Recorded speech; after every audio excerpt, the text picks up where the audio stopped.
Hola, muy buenas tardes amigos. Soy su amigo, compañero, perito,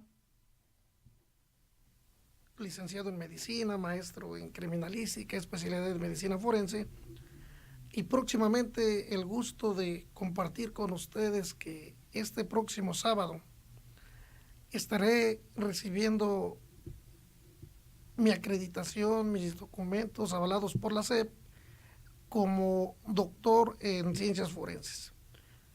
Por tal motivo, pues ahora sí voy a ser un doctor, no solamente médico por licenciatura o doctor por tradición del entorno social, sino ahora doctor por grado académico.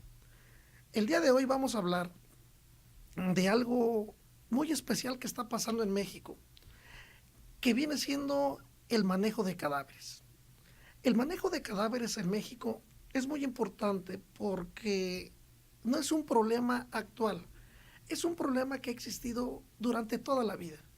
Durante toda la vida que sabemos que existen servicios médicos forenses, que sabemos que existen personas identificadas, personas no identificadas, lo que se le llama cadáveres conocidos o cadáveres desconocidos.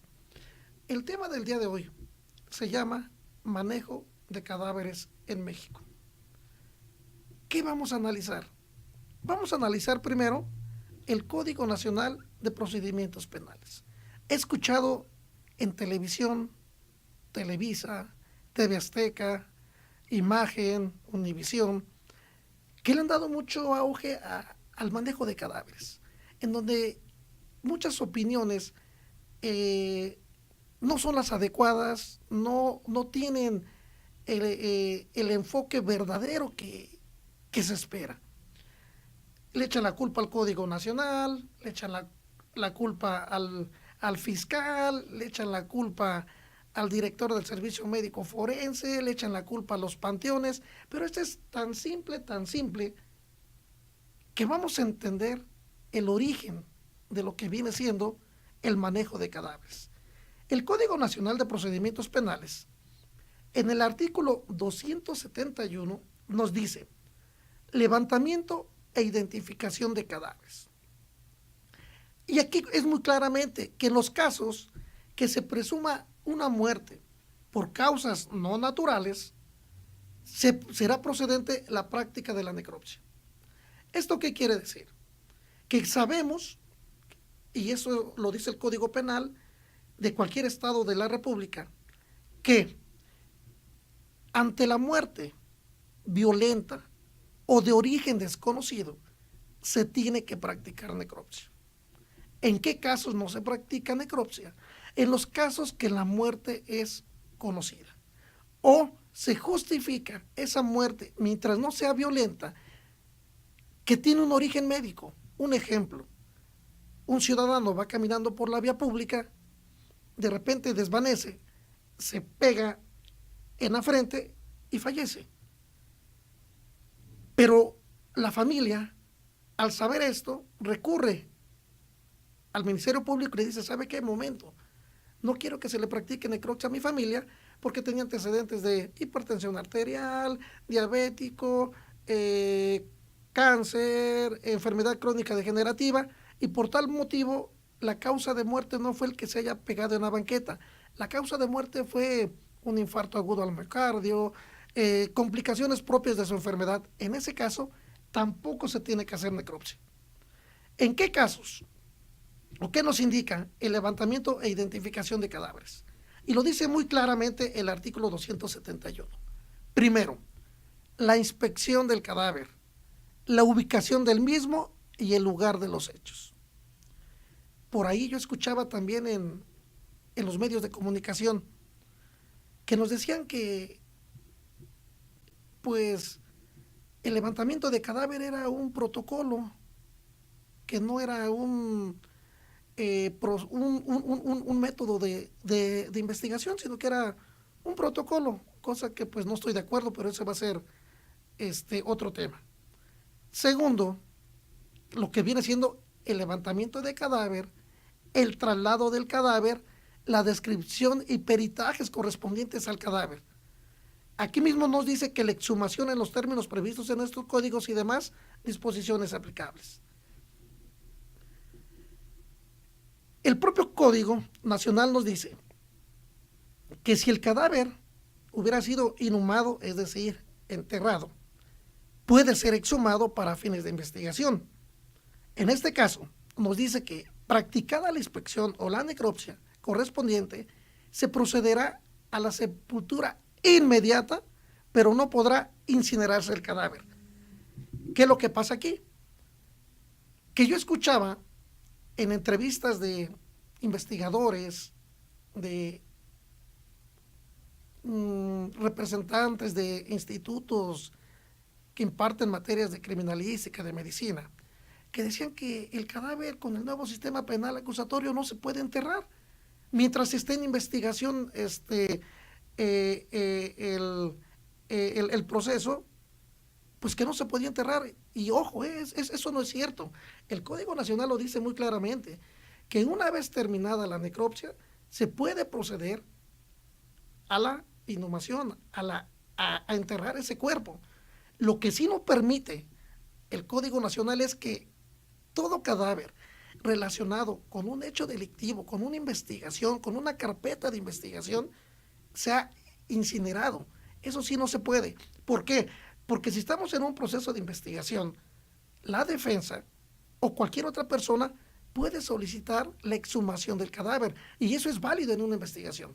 Entonces, el Código Nacional no nos dice, no entierren los cadáveres, no los pueden sepultar, ténganlos en refrigeración, porque si no cometen un delito. Eso no es cierto. Luego, el propio código nos dice, cuando se desconozca la identidad del cadáver, se efectuarán los peritajes idóneos para proceder a su identificación. ¿Qué es lo que pasa? Que aquí hemos perdido dos palabras elementales, identidad e identificación. Una cosa es darle identidad a una persona y otra cosa es identificar a esa persona. Recordemos que identificación son los sistemas, los procedimientos o los métodos que se utilizan para darle identidad a ese cadáver, cuando es un cadáver desconocido. Porque una vez identificado, se puede entregar a cualquier familiar. Me refiero a cualquier familiar, a personas directas, parientes. ¿Ok? En este caso, quien nos autoriza la práctica de la necropsia es el Ministerio Público. Hasta aquí hemos analizado lo que es el Código Nacional de Procedimientos Penales sobre el manejo de los cadáveres. Ahora, ¿quién regula?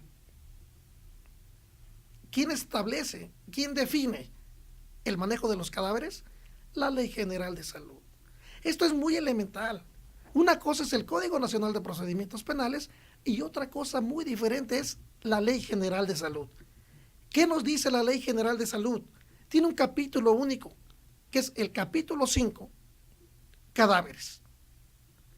En el capítulo 5 de cadáveres, en el artículo 346 nos dice que los cadáveres no son propiedad de nadie y que estos deben ser tratados con respeto y dignidad.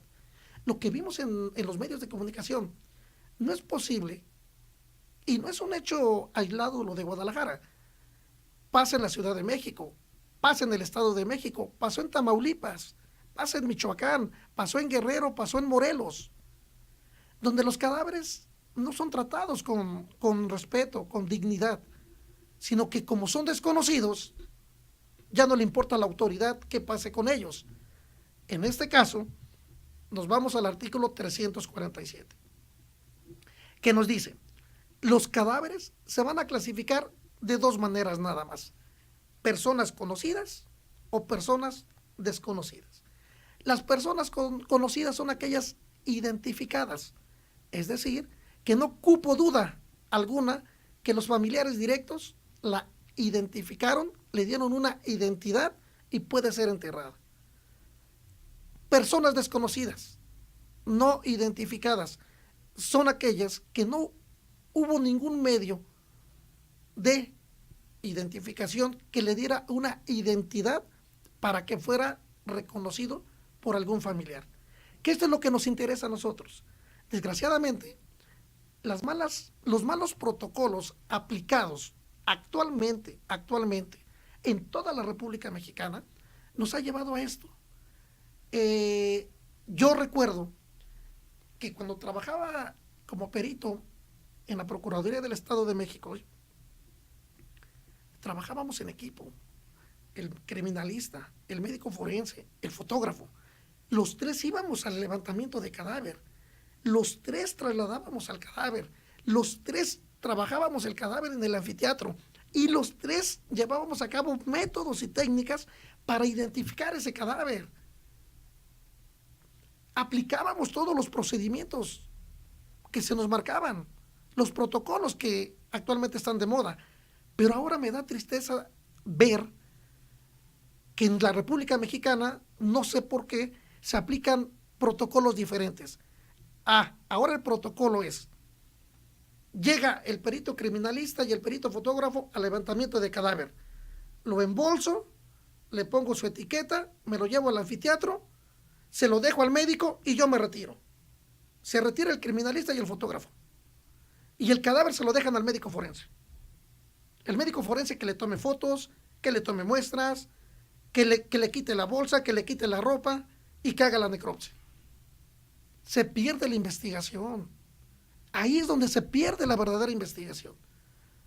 Porque la investigación pericial no se divide o se fragmenta por participación de peritos. Desde el momento que existe un cadáver, la investigación debe ser multidisciplinaria, integral. Segundo, tercer término. La propia Ley General de Salud nos dice, los cadáveres no reclamados dentro de las 72 horas posteriores a la pérdida de la vida y aquellos que se ignore su identidad serán considerados como personas desconocidas. ¿Esto qué quiere decir? Que en el momento que una persona pierde la vida, yo ya le hice todos los sistemas de identificación para darle una identidad.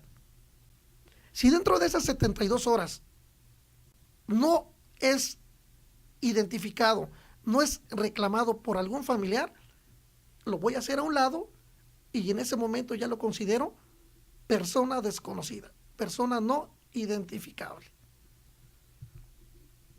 Artículo 348 de la propia Ley General de Salud. Nos dice, la inhumación o incineración de cadáveres solamente se podrá realizar con autorización oficial del registro civil. ¿Esto qué quiere decir? Que cualquier persona que ha perdido la vida y sea conocida, se le tiene que dar un certificado de defunción, va al registro civil y se le da un certificado de defunción, perdón. Y se cambia por el acta de defunción. En este caso, quien autoriza que sea inhumado en algún panteón, pues lógicamente es el registro civil, porque él lleva un control de las personas que están siendo inhumadas en ese panteón. Pero ¿qué pasa con los cadáveres desconocidos? Bueno, vámonos al artículo 349. El artículo 349 es muy claro y nos dice, el depósito y manejo de cadáveres deberán de efectuarse en establecimientos que reúnan las condiciones sanitarias que fije la Secretaría de Salud. Estamos hablando de panteones públicos o privados. Y ella misma determinará las técnicas y procedimientos que deberán aplicarse para la conservación de los cadáveres. En este caso, estamos hablando del cadáver desconocido. El cadáver desconocido o no identificado, nos dice la Ley General de Salud que después de las 72 horas ya se considera cadáver desconocido, cadáver no identificado. ¿Y qué va a pasar con ese cuerpo? Pues ese cuerpo debe de ser inhumado, no debe de mantenerse en las gavetas de los servicios médicos forenses, Por eso tenemos el artículo 350 bis. El artículo 350 bis nos dice: las instituciones educativas que obtengan cadáveres de personas desconocidas serán depositarias de ellas durante 10 días, con el objeto de dar oportunidad al cónyuge, concubino, familiares de poderlo reclamar. ¿Esto a qué nos lleva? Cadáveres después de 72 horas deben de ser inhumados. Pero si algunos son donados a alguna institución educativa, después de las 72 horas hay que esperar 10 días más para que puedan ser utilizados con fines académicos. Hay otros fines de investigación, pero estos deben de transcurrir 10 días más. ¿Para qué? Para que ahora sí sean extraídos, sean sacados del servicio médico forense y sean llevados a las instituciones educativas. Como vemos, ni la Ley General de Salud ni el Código Nacional de Procedimientos nos dicen: tiene el cadáver hasta que termine la investigación, ten resguardado el cadáver hasta que el juez lo determine. No, el Código Nacional y la Ley General de Salud nos dicen: una vez practicada la necropsia, ese cadáver tiene que ser inhumado, tiene que ser enterrado. Pero, con base a la Ley General de Salud, espérate 72 horas. Si después de 72 horas no es identificado, inhúmalo. Siempre y cuando se hagan las técnicas de identificación. Con todo esto, llegamos a unas propuestas que deben ser fácilmente aplicables. Primero, ¿qué proponemos? La creación del archivo computarizado de cadáveres desconocidos a nivel nacional. Esto es algo tan sencillo, es tecnología. Así como existe el sistema AFIS, el IBIS, debe de existir un banco computarizado de cadáveres desconocidos. Este banco debe de estar en todos los servicios médicos forenses, o ahora, que por lo que siempre hemos pugnado, Instituto de Servicios Periciales de cada entidad federativa. Debe de existir un área especial. En este caso, ¿qué pedimos? Primero, para que este banco computarizado funcione, debe de haber una descripción primero de la media afiliación del cadáver. Cuestiones cromáticas, morfológicas, dimensionales. A lo que le llamamos características individuales o particulares: tatuajes, amputaciones, cirugías, cicatrices, pérdida de algún miembro anatómico, aplicación de prótesis. Todo eso lo tenemos que describir. Tenemos que apoyarnos de estudios químicos y genéticos, que es lo que está de moda.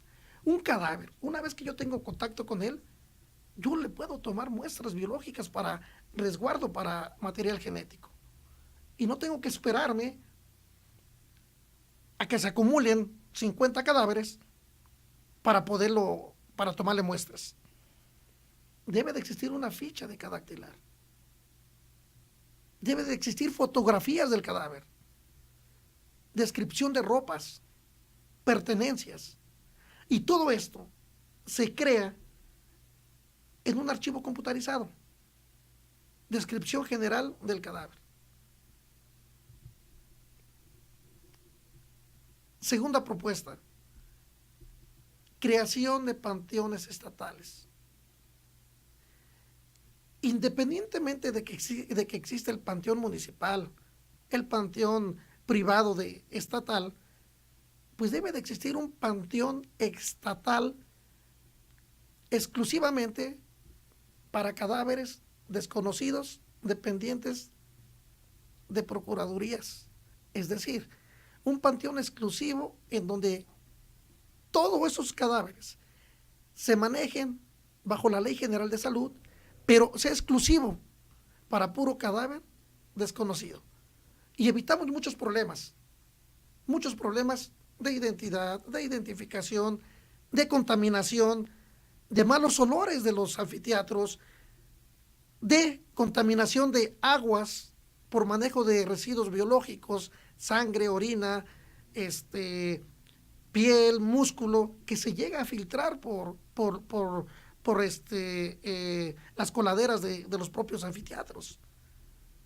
Porque desgraciadamente, pues, todo esto nos lleva a equipar un verdadero anfiteatro, que en el 80% de los estados de la República no cuentan con las medidas necesarias de saneamiento y manejo de residuos biológicos.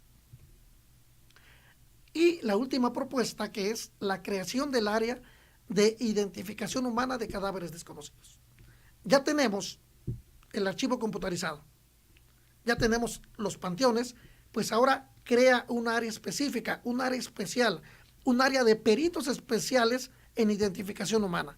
Puede ser un médico forense, puede ser un criminalista, aquel que sepa las técnicas y métodos de identificación humana, el cual conozca, maneje el sistema computarizado y que tengan una conexión entre todos los estados de la República Mexicana, inclusive con el CAPEA, subir esa información con el CAPEA, intercambiar información con fines de identificación.